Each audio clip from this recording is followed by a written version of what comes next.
historically speaking, again, Etsy does a lot of these changes right before Christmas because they know a lot of data is coming in Q4.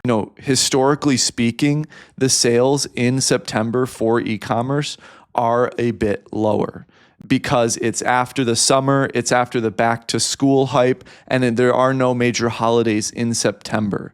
So, October, November, December, we have Halloween, Thanksgiving, and Christmas. So there's a lot more to look forward to, but in the grand scheme of things, September is lower for e-commerce. So keep that in mind. Combine that with the algorithm shift and the Etsy ad change. That's how we kind of got that September 2025.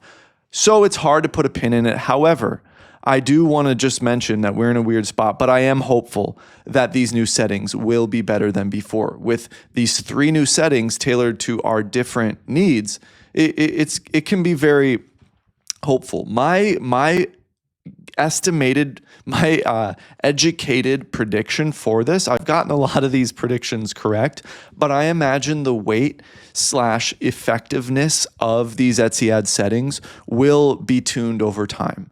The weight of these settings, the how much they actually affect your sales, how much they actually change the behavior of your ads, that will increase over time as Etsy gathers data. And historically speaking, again, Etsy does a lot of these changes right before Christmas because they know a lot of data is coming in Q4. So they're able to look at that data in a shorter time period rather than doing it at a different time of the year, like spring or something.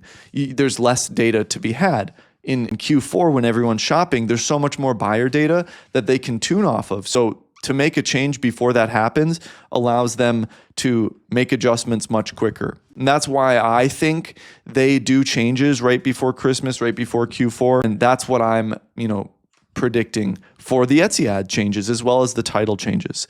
So that's something I wanted to mention.